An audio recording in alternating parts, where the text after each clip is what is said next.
भाषा हो तो क्या सीखे। इसलिए आज खिचड़ी बच्चे बन गए, उनको कुछ नहीं पता, ना हिंदी आती ना अंग्रेजी आती पूरी तरह से। इसके ऊपर भारत सरकार का धन्यवाद कि शिक्षा नीति में बहुत बड़ा परिवर्तन हुआ है।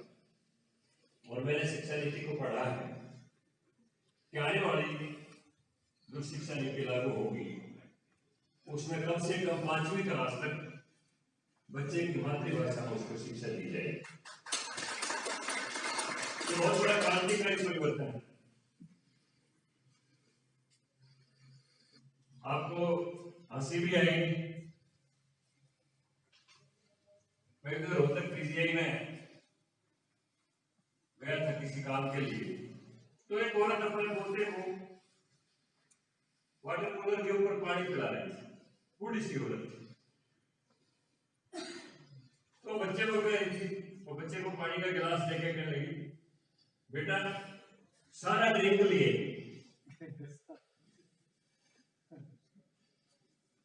मैं उसको जानता था उस औरत को। मैंने कहा माया ये क्या कर रही है तू, इस बच्चे को कौन सी शिक्षा दे रही है। कहने लगी साहब मैं क्या करूं, मेरे बेटे और बहू ने इसको इंग्लिश स्कूल में डाल रखा है, मुझे तो अंग्रेजी आती नहीं। और वो मेरे को कहते हैं माँ इसके सामने हिंदी नहीं बोलनी। तो मैं ये तो ना हिंदी ना अंग्रेजी। एक दिन मेरे सामने ये तख्तियां लिए कैसे खड़े, सेव इंग्लिश। लेकिन जब मैं बाजार में निकला तो हमारे हिंदू दुकानदारों ने बोर्ड के ऊपर ऐसी भाषा लिख रखी थी, ना वो अंग्रेजी थी ना वो हिंदी थी। और मुझे एक जगह जाके तो बड़ा ही अचंभा हुआ, बड़ी हंसी आई, कभी भी याद आती है तो रोक नहीं पाता हूं। एक सरदार जी की दुकान थी, कोई किराने की जनरल स्टोर था। वो खुद नहीं था काउंटर के ऊपर, अपने बच्चे को बिठा के चला गया। और उसके पास एक आया अंग्रेज कोई चीज लेने के लिए, तो उसने अंग्रेजी में कोई बात कही कि ये चीज मुझे चाहिए। तो बच्चे ने कहा कि ये थिंग आई डोंट नो, ये तो पापा ही गिवेगा। अब अंग्रेज भी चकरा गया। तो बालकू बैरागी जी लिखते हैं कि मैं बड़ा खुश हुआ कि जिस तरह से इन अंग्रेजों ने हमारे हिंदुस्तान में हिंदी का बेड़ा गर्क किया, कम से कम मेरे देश वालों ने अंग्रेजी का भी बेड़ा गर्क कर दिया।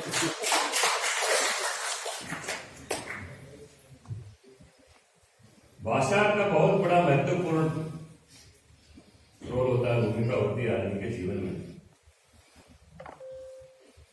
और हिंदी भाषा इससे ज्यादा वैज्ञानिक कोई भाषा है भी नहीं। हमारे 12 स्वर सारे के सारे गले से निकलते हैं, सारे गले से निकलते हैं।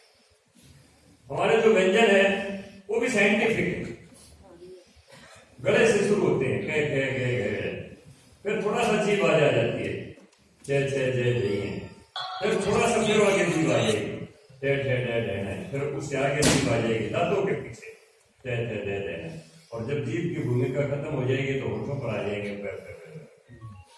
और जो शब्द ऐसे बच जाएंगे जिनके ना होठ तालु का गला कोई प्रयोग नहीं होता है से, तो शरीर के चक्रों के साथ हमारे ऋषि मुनियों ने जोड़े हैं। सबसे चीजें मूलाधार चक्र, स्वादिष्ठान मणिपुर, अनाहत, विशुद्ध चक्र और आज्ञा चक्र और सहस्रार कमल के साथ वैज्ञानिक शोध हमारे ऋषि मुनियों ने किया हुआ इस धातु को लिपि को बढ़ाने के लिए, और कोई भाषा इसका मुकाबला नहीं कर सकती है। हम अंग्रेजी पढ़ेंगे, ए यहां से बोलेंगे, बी यहां आ जाएगा, कोई तालमेल नहीं है शब्दों का। इसलिए जिस घर में अंग्रेजी पढ़ी जाती है उस घर का भी कोई तालमेल नहीं होता, उनका भी नेट ऐसे ही बसता है आपस में, जैसे भाषा का बसता है। अलिफ यहां से बोलेंगे तो बे यहां आ जाएगा, टे यहां से बोलेंगे टे यहां आ जाएगा। जो माँ बचपन से पढ़ने में डाल के और वयस्क होने से लेकर बुढ़ापे तक उसके ऊपर से बुर्का नहीं उतर पाता, कोई बात वो स्वतंत्रता से नहीं कर पाती, उसके अंदर एक विद्रोह की चिंगारी भड़कती रहती है। इसलिए वो जिस संतान को जन्म देती है वो भी विद्रोही पैदा होता है।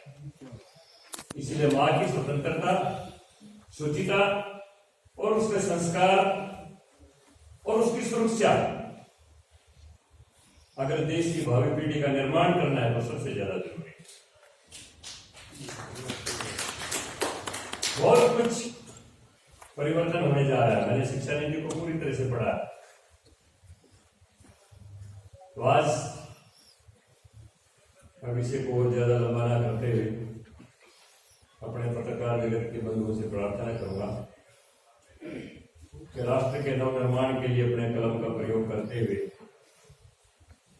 जो नव सर्जन के किसी भी क्षेत्र में कोई भी प्रतिभाएं हैं उन सबका सम्मान करते हुए विश्व गुरु भावी भारत के निर्माण के लिए अपने जीवन की भूमिका निभाएं। मैं इन्हीं शब्दों के साथ मंचस्थ सभी डिग्निटरीज और सामने उपस्थित सभी भाई बहनों का स्वागत धन्यवाद करता हूँ। बहुत बहुत धन्यवाद।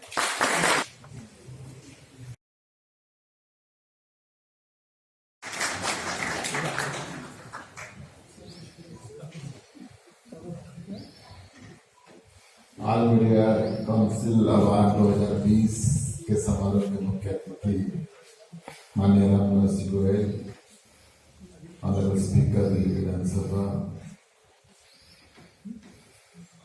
राज्यसभा में मेरे सहयोगी श्री रामचंद्र जांगड़ा जी, मेरे मित्र जो देवेंद्र सिंह जी ने सीट खाली की तो आप उनकी जगह पे आए। 2020 में ही चुने गए तो अभी संसद में बहुत ज्यादा मुलाकात नहीं हो पाई, सदन ज्यादा चला नहीं, धीरे धीरे।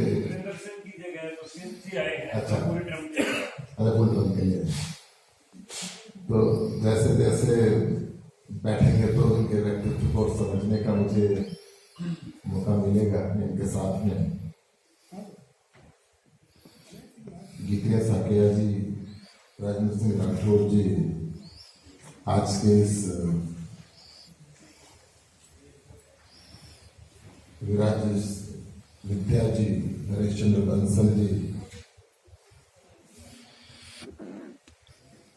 सारे अवार्डीज, इस ऑर्गेनाइजेशन के पदाधिकारीगण, आए हुए सभी महानुभाव, सबको मेरा हाथ जोड़ के नमस्कार।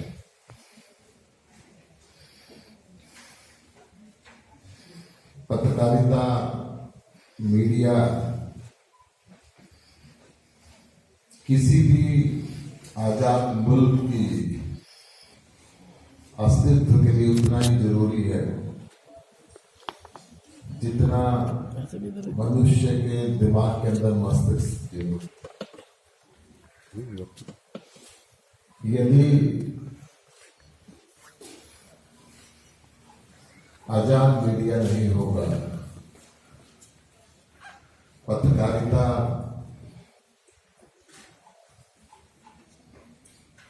अपनी कलम से, अपने कैमरे से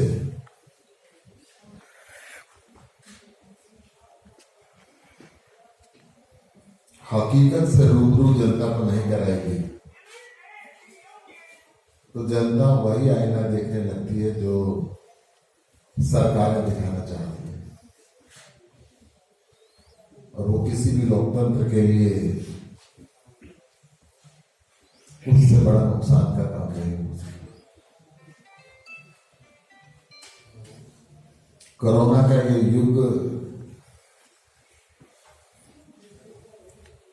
जब से सृष्टि की उत्पत्ति हुई है तब से पहली बार ऐसा समय सामने आया कि मनुष्य ने मानवता को बचाने के लिए अपने आप को घरों में बंद करना पड़ा। मंदिर, मस्जिद, गुरुद्वारे सब कुछ बंद। जहां पे अर्थव्यवस्थाएं खराब हुई वहां पे मीडिया की इंडस्ट्रीज के अंदर भी बहुत क्राइसिस इस समय के दौरान आए। लेकिन मीडिया के साथियों से दिन रात मुलाकात होती है। 20-30 वर्ष से जो क्षेत्र के अंदर लगे हुए थे, कहीं ना कहीं आर्थिक संकट से जूझना भी पड़ा।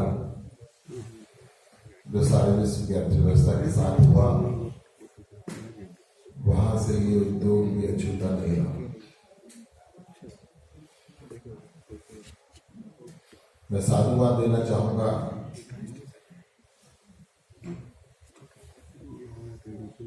इस समय में आप एक हौसला देने का काम इन अवार्ड के माध्यम से पत्रकारों के लिए कर रहे हैं।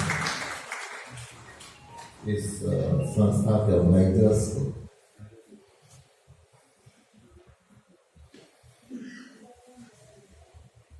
और मैं उम्मीद भी करूंगा कि आपकी लेखनी, आपका कैमरा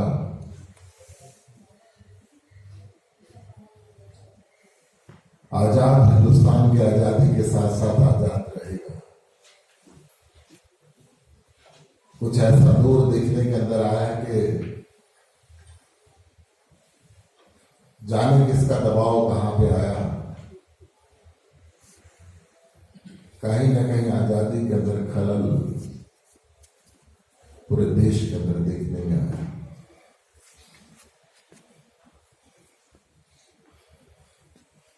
चाहे वो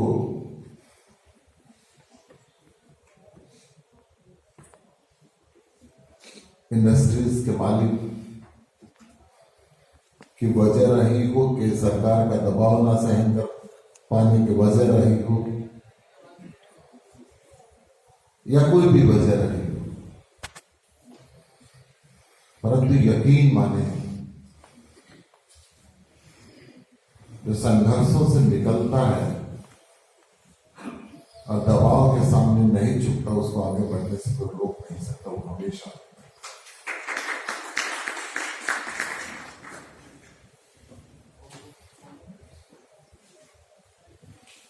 मेरा मानना ये कि जनरेशन जब आती है तो हमारे से एडवांस होती है। अभी तक जो कुछ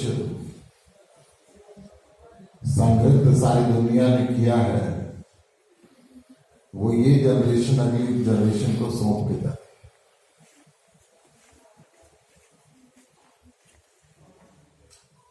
और आप अपने घर से हिसाब लगा लें, जो आपके टेलीविजन के, जो आपके मोबाइल के, जो इंटरनेट के, जिन जिन चीजों का आपको नहीं पता वो आपके बच्चों को पता है, and they can teach you better.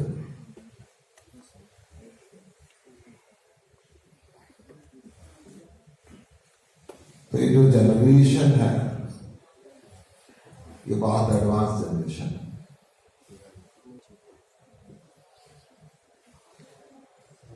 इस जनरेशन ने मीडिया के स्टाइल को भी बदला। पहले मीडिया सिर्फ टेलीविजन और अखबारों के माध्यम से चलता था। कोई खबर आज बनती थी तो कल सुबह पढ़ने को मिलती थी या शाम को टेलीविजन में देखते थे। आज खबर अमेरिका में बनती है तो नेक्स्ट 20 मिनट्स के अंदर या विद इन नेक्स्ट 20 सेकेंड ये जनरेशन उसको फ्लोट कर रही होती है कि आज दुनिया के अंदर ये हो गया। और हमें मीडिया से, सोशल मीडिया का प्रभाव बहुत तेजी से बढ़ता हुआ देखने को मिलने लग गया। मीडिया का एक विभाग है, परंतु जिस तेजी से उसका प्रचलन बढ़ा है,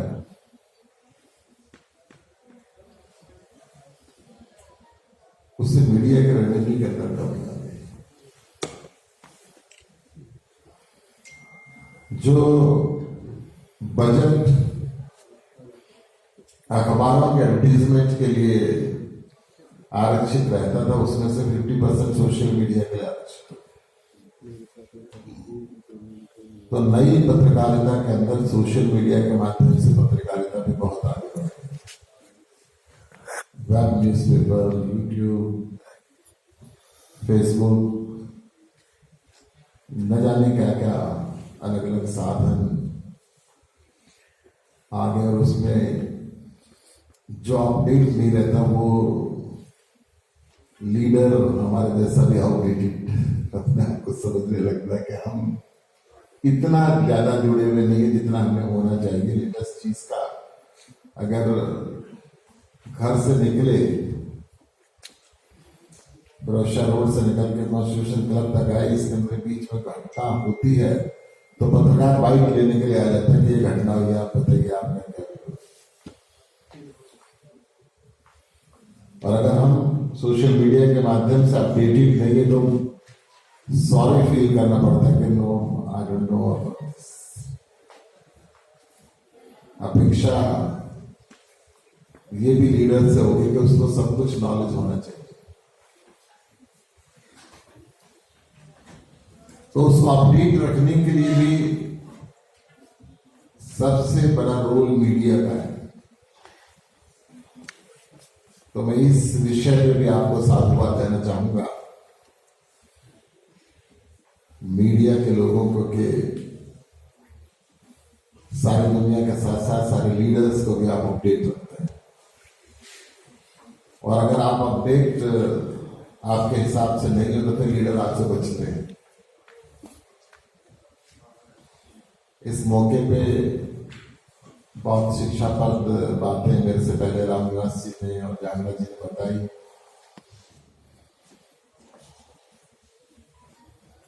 मैं सिर्फ ऑल मीडिया काउंसिल के पदाधिकारियों को ये जरूर कहूंगा कि आप अवार्ड से जहां पे सम्मानित आज विभिन्न लोगों को कर रहे हैं, वहीं पे आज वक्त है कि हम अपने भाइयों का ख्याल रखें। मुंह से कहे हुए अल्फाज की इंतजार करने के बजाय हम महसूस कर लें कि सामने वाला क्या चाह रहा है। बहुत ऐसा वक्त है कि हर किसी को हर एक मददगार हाथ की जरूरत है। वैसे तो दिल्ली के अंदर बहुत सर्द हवाएं चल रही हैं, परंतु बॉर्डर पे इतने किसान हैं जिनकी सांसों से गर्म हो के दिल्ली के अंदर आ रही है और राजनीति गर्म होती जा रही है।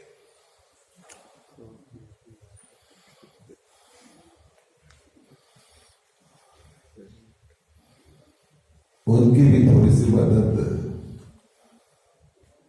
मीडिया ही कर सकता है।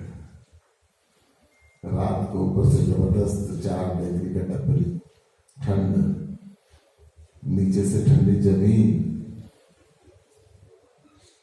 80 साल के वृद्ध, बूढ़ी माताएं, बहनें, बच्चे एक बहुत उम्मीद के साथ बैठे हुए हैं।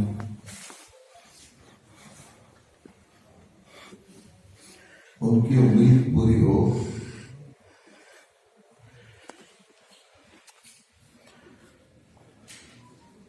जायज बातें मानी जाए,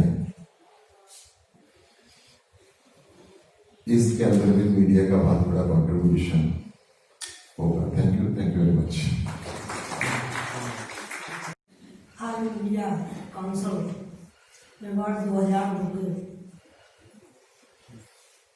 कार्यक्रम के मुख्य अतिथि, बहुत ही सम्मानित आदरणीय गोयल साहब, राज्यसभा में प्रतिभाग और प्रखर वक्ता अभी जो मैंने सुना, ऐसे हमारे बड़े भाई आदरणीय जागरा जी, अभी आपने सुना, ये भी राज्यसभा के सदस्य आदरणीय गुप्ता जी, मंच पर बैठे आदरणीय राकेश बंसल जी, आदरणीय राजेंद्र सिंह जी और यहाँ सामने बैठे, कि मुझे लगता कि मीडिया के साथ साथ विभिन्न क्षेत्रों में अपना योगदान देने वाले यहाँ बैठे सभी बहनों और भाइयों, और मैं सबसे ज्यादा बधाई देती हूँ इस कार्यक्रम की समिति के छोटे भाई ज्ञानेंद्र विश्वकर्मा जी को, जिन्होंने आज इस मंच के माध्यम से हम लोगों को रूबरू होने का अवसर प्रदान किया। इसके लिए बहुत बहुत धन्यवाद इस समिति के सभी सदस्यों को। अभी गोयल साहब जब शिक्षा के लिए बोल रहे थे तो मैं सोच रही थी कि मैं ऐसी ग्रामीण अंचल से हूँ, मैं एक किसान की बेटी हूँ और एक किसान के घर में मेरी ससुराल है और मेरी शिक्षा भी उन्हीं सरकारी विद्यालय से हुई है जो पट्टी और सेल खड़ी लेके स्कूल जाते थे। और मैंने वो सब देखा है कि कहीं ना कहीं एक असमानता जो देश में फैली हुई है कि अगर जो गरीब का बच्चा है तो वो केवल सरकारी स्कूल में पढ़ेगा और अगर जो पैसा वाला है तो वो कॉन्वेंट विद्यालय में पढ़ेगा। ये असमानता ही है, लेकिन मैं मानती हूँ इस असमानता को जो संघर्ष करके निकल के उनके बराबर पर पैर डाल पर उनके बराबर खड़ा होता है, वो चाहे मीडिया का बंधु हो और किसी भी क्षेत्र में नौकरी वाला हो या किसी भी क्षेत्र में अपना योगदान देने वाला हो, उसका मैं बहुत बहुत सम्मान करती हूँ। और मीडिया के बंधुओं को मैं इसलिए सम्मान करती हूँ, चाहे किसी क्षेत्र में काम करने वाले, चाहे राजनीतिक क्षेत्र हो या किसी भी क्षेत्र का हो, कहीं ना कहीं जो काम करता है कहीं ना कहीं कुछ गलती होती है, और जब गलती होती है तो उसको सुधारने के लिए जब कोई बताता है तो वो मीडिया के बंधु हैं। तो इसके लिए मैं सम्मान से उनको सम्मान करती हूँ कि वास्तव में अगर जो गलती होती है तो जो बताते हैं उसका एक सुधार करने का मौका मिलता है।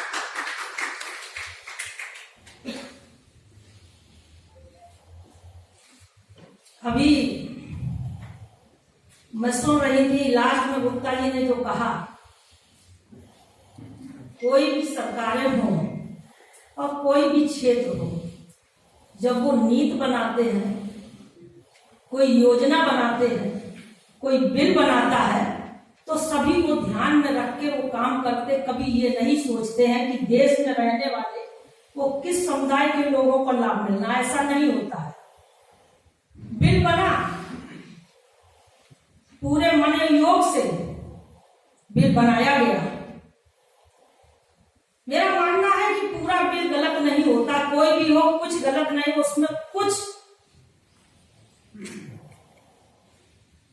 गलत हो सकता है, तो उसके लिए सुधार करने के लिए लगातार सभी प्रयास में है कि सुधार करने के लिए मैं वार्ता के लिए तैयार और लगातार वार्ता भी हो रही है। ऐसी सर्दी में हमारे किसान भाई और बहनें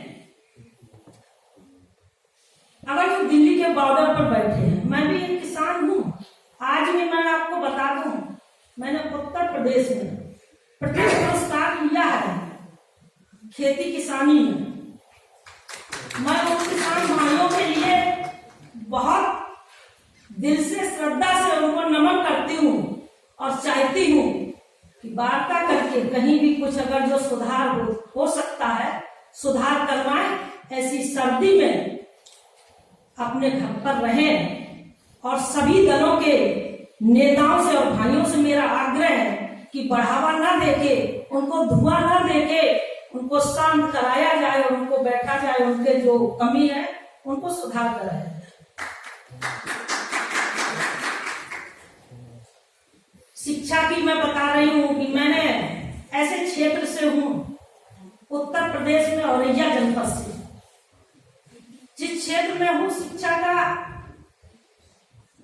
मैं बता रही हूँ कि मैंने 2 विद्यालय 3 वर्ष हो गए, मैंने 2 प्राथमिक विद्यालय गोद लिए हैं कि जिसमें कहीं भी कुछ कमी होती है मैं अपनी तरफ से उसको सुधार करती हूँ और प्रत्येक बच्चे को एक समानता के व्यवहार देकर उनकी शिक्षा प्रणाली के लिए, उनके बस्ता के लिए अगर जो कमी होती है, उनके ड्रेसेस के लिए कमी होती, पहले तो सब सरकार कर रही है, इसके बाद भी अगर जो कहीं होता है तो उसमें गांव के ऐसे बच्चे को जिनके पास थोड़ा समय है, ऐसे बच्चों को ट्यूशन के रूप में पढ़ाकर उनको उनके बराबर खड़ा करते हो। जो कॉन्वेंट के विद्यालय के बच्चे पढ़े लिखे हैं उसी के बराबर हमारे बच्चे प्राइमरी के खड़े हुए।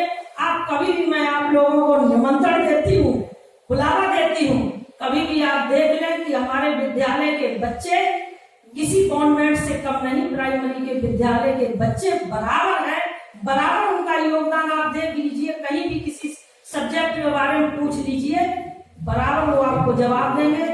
और मैं यहाँ पर ज्यादा समय नहीं, पीछे से सारा हो रहा है, मैं ज्यादा समय नहीं लूंगी और आप लोगों से निवेदन करती हूँ कि आप मीडिया के बंधु हैं, वास्तव में जो सही हो उसके लिए आप आवाज उठाइए। मैं आपका बराबर सम्मान करती हूँ। जय हिंद, जय भारत। रखा गया और ज्ञानेंद्र जी उनके साथियों को उनके संपर्क में, तो मैं उन्हें खास बधाई दे रहा हूँ कि इस कोरोना काल में भी इन्होंने इतना साहस किया कि दुबई अवार्ड करना है इनको, और हमारे जाने से अतिथिगण जितने हैं उनके आशीर्वाद से ये हुआ है। तो मैं बस उनका बहुत बहुत आभार व्यक्त करता हूँ और बस इतना ही कहना चाहूँ क्योंकि मेरे और भी अतिथि हैं और भी आए हुए लोग, उनका भी समय नहीं वेस्ट करना चाहूँगा। आप सब बता दीजिए।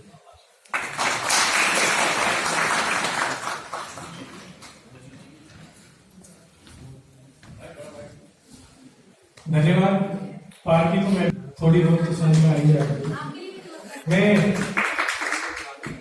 अंतिम वक्ता के रूप में खुद को प्रस्तुत करूं उससे पहले द्वितीय अंतिम श्री नरेश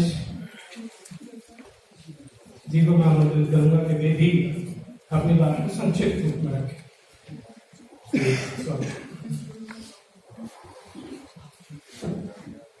मंच पर उपस्थित सभी गणमान्य लोग, कार्यक्रम के आयोजक श्री ऑल मीडिया श्री ज्ञानेंद्र जी, ऑल मीडिया काउंसिल, मैं साधुवाद देता हूँ कि उन्होंने ऐसे ही समय में इस प्रोग्राम का आयोजन करवाने की हिम्मत जुटाई और इतना अच्छा कार्यक्रम यहाँ पर किया है। और जिन्होंने इतनी सारी गणमान्य लोग, माननीय स्पीकर जी, राज्यसभा के मेंबर, उन्होंने आप सबके सामने अपनी अपनी बातें रखी हैं और इससे ज़्यादा कहने के लिए कुछ है नहीं। उन्होंने खासतौर से पत्रकारों की जो हमारी ज्ञानेंद्र विश्वकर्मा जी की जो संस्था है, पत्रकारों के हकों की हो रही है, अच्छा है। पत्रकारों को जो उन्होंने मतलब जो जिस परिस्थिति में वो अपना काम कर रहे हैं और बढ़िया काम कर रहे हैं ज्ञानेंद्र जी, और सुनने के लिए मैं कहता हूँ कि मैं बहुत साधुवाद देता हूँ कर पा रहे हैं।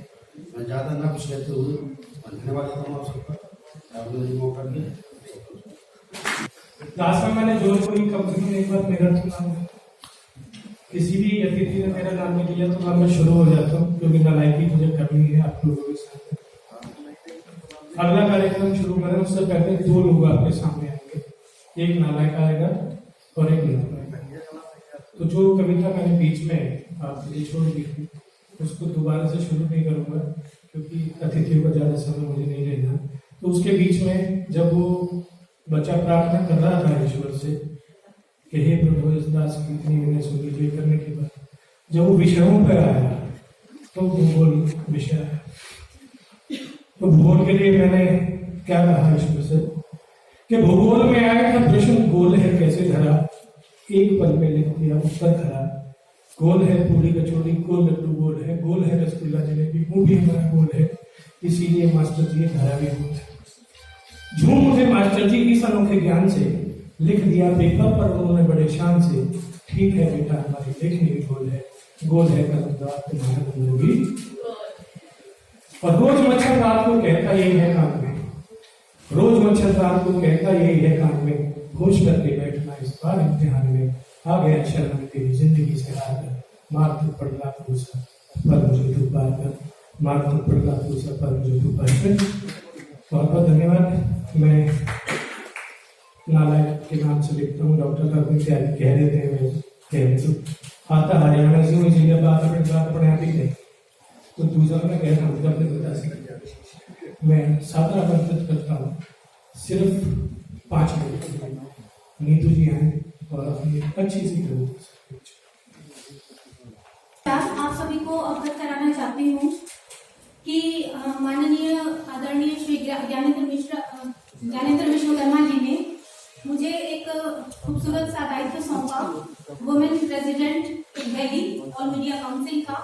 तो महिलाओं के सम्मान में मातृशक्ति का प्रतिनिधित्व करती हमारे बीच माननीय मैडम गीता शाकिया जी बैठी हैं और हमारे बीच में भी मातृशक्ति मौजूद है।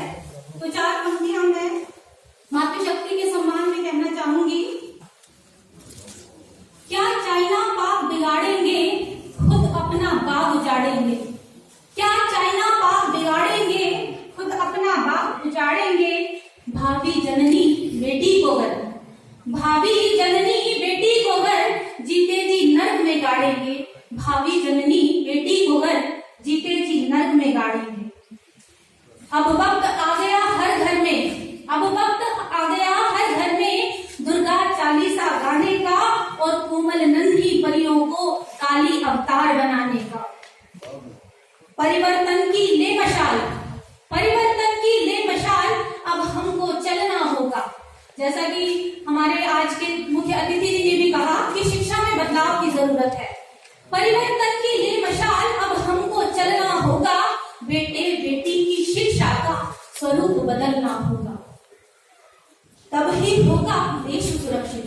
आप देख रहे हैं इस समय पत्रकार हैं, आप देख रहे हैं हमारे देश में महिलाओं के साथ किस प्रकार का दुर्व्यवहार हो रहा है।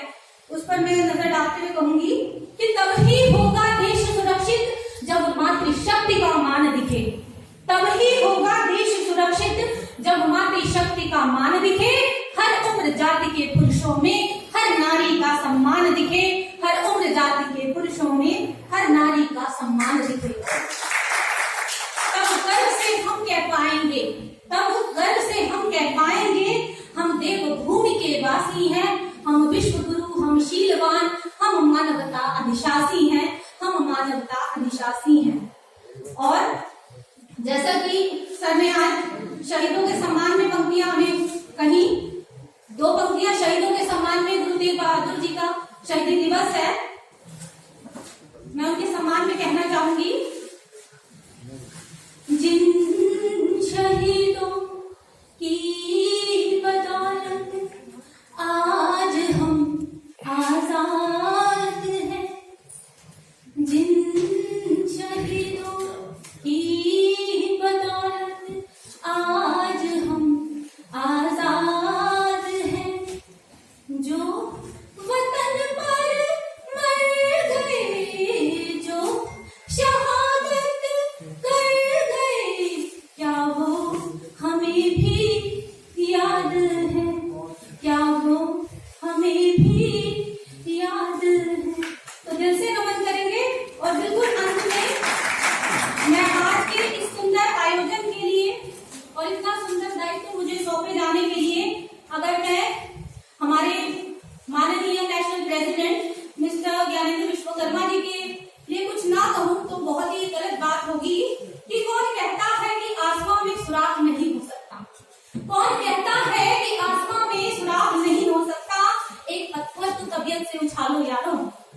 ये पंक्तियां यदि किसी पर हुबहू चरितार्थ होती हैं तो वे हैं हमारे आदरणीय श्री ज्ञानेंद्र विश्वकर्मा जी। एक बार जोरदार तालियों के साथ आज के सुंदर आयोजन के लिए हमारे आदरणीय ज्ञानेंद्र विश्वकर्मा जी, the Honorable National President of All Media Council, the Honorable Director of the News Channel 24/7, Chief Editor of renowned Kamari Magazine, proficient producer of Vishwakarma Films, and having much more renowned designations in multiple social service-based NGOs.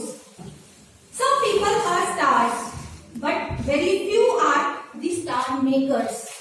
So Mr. Gyanendra Vishwakarma ji is one of those. He is a star maker.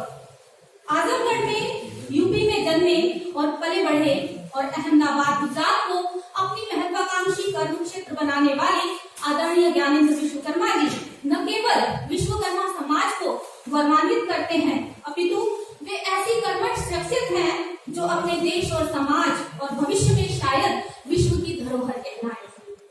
शांत चित्त से बिना किसी तुनक मिजाजी के जिस प्रकार से वे इतने सारे पदों पर रहकर अपना कार्य कितनी खूबसूरती से संभालते हैं, उनका यह शालीन व्यवहार, उनका यह शालीन स्वभाव और कार्य पर केंद्रित होकर कार्य करने की जो शैली है, वो निसंदेह हम सभी को प्रेरित करती है। और उनके लिए जिनके नाम में ही ज्ञान एवं इंद्र जैसे शब्द जुड़े हों, उन्हें भला आगे बढ़ने और विश्व स्तरीय यश कमाने से कौन रोक सकता है। तो एक बार जोरदार तालियां उनके लिए जिनका नाम भी काफी है। जय। और जीत की खातिर सुपर स्पेशलिटी हॉस्पिटल के डॉक्टर अनिल जैन।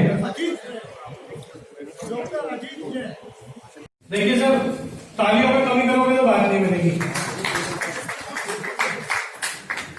सब लोग प्लीज बैठ जाइए, बहुत अच्छा लगेगा, बहुत अच्छा लगेगा। प्लीज, हो सकता है कि चित्रकार जी को कुछ व्यवधान डाल रहे हो, परंतु कार्यक्रम के अंतिम क्षणों में अगर हम पहले जैसा व्यवस्था बना के रखेंगे तो मैं आपका धन्यवाद करना चाहूंगा। कमेटी खाजा अजमेर शरीफ अजमेर के कुछ समय पहले जब वे आए थे यहाँ पे, मैंने उनसे कहा कि भाई आपका तो व्यक्तित्व इतना ऊंचा है, परंतु आपकी सादगी देखिए, मैं उसका कायल हूँ। तो ऐसे अदराज अहमद खान जी से मैं निवेदन करूंगा आदरणीय विधानसभा अध्यक्ष रामनिवास गोयल जी से कि वे सम्मानित करें असरार अहमद खान जी। मेरे परम मित्र और जो इस संस्था की रीढ़ की हड्डी भी हैं, Mahendra Yadav ji, principal director of school है अहमदाबाद में, वे आए। और मैं निवेदन करना चाहूंगा आदरणीय गोयल साहब से, गोयल साहब इस अवार्ड को देने में मैं भी शामिल होना चाहूंगा।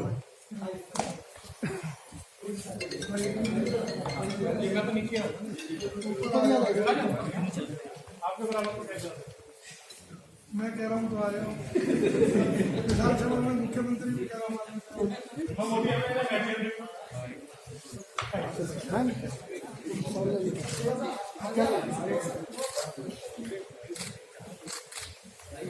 सर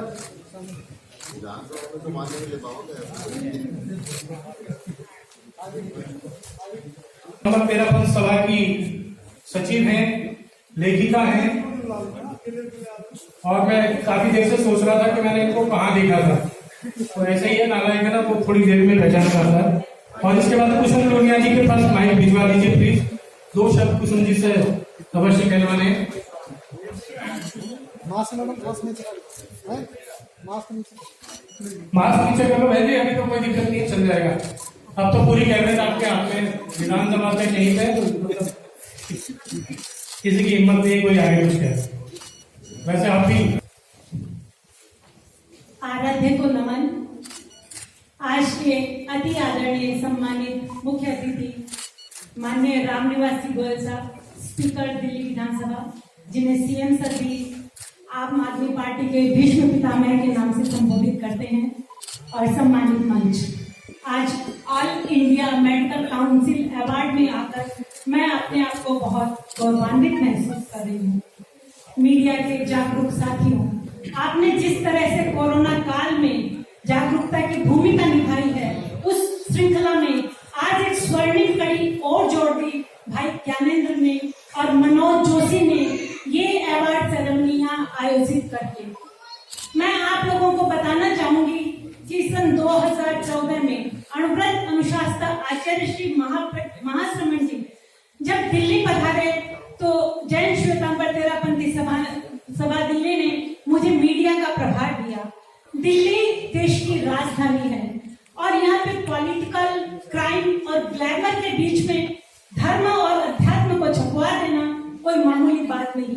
चैलेंज मेरे सामने था। मेरी मुलाकात हुई मनोज भाई से, पूछा अभिनंदन था, उससे पहले मनोज हमने पूसा रोड में एक प्रेस कॉन्फ्रेंस रखी। मैं आप सबका ध्यान चाहूंगी, मैं बात कर रही हूँ एक मीडिया के अपने सशक्त हस्ताक्षर की। तो उन्होंने प्रेस कॉन्फ्रेंस में मनोज भाई के सहयोग से 99 संवाददाता उपस्थित थे और जब अगले दिन उन्होंने मनोज भाई ने गुरुदेव से पूछा, माननीय नरेंद्र मोदी जी का उस समय शपथ ग्रहण समारोह हुआ था। मनोज भाई का प्रश्न था कि गुरुजी, आप मोदी जी ने जो पड़ोसी देशों के पाकिस्तान वालों को बुलाया है, आप क्या कहना चाहते हैं? आचार्य श्री महाश्रमण जी ने कहा कि अहिंसा जैन धर्म का हार्ट है और मैत्री इसका पर्व है, पताका है। तो माननीय प्रधानमंत्री जी ने पड़ोसी सार्क देशों के प्रतिनिधियों को बुलाकर मैत्री का बढ़ावा दिया है। एक बार जोरदार तालियों से भेजिए इस बात एक मिनट बात और करने दीजिए पूरी, क्योंकि ये सबके लिए प्रेरक बात है। मैं मतलब आपका सम्मान करते हुए मैंने आपके से निवेदन किया था 2 मिनट, क्योंकि मैं नहीं चाहता हमारे अतिथि का 3 देर खड़ा रहे। बहुत बहुत धन्यवाद, आपने अपनी बात रखी। नालायक हूँ इसलिए एक छोटा भाई समझ के माफ कर दीजिएगा, वैसे माफी लायक हूँ तो नहीं मैं। बहुत बहुत धन्यवाद। धन्यवाद। आज का ये सम्मान मैं कोरोना वॉरियर को समर्पित करती हूँ और अधिक दायित्व बोध के साथ मनोज जी, ज्ञानंद जी की ये सेवाएं निरंतर बढ़ती रहे। आप सभी का बहुत बहुत हार्दिक आभार। बहुत बहुत धन्यवाद।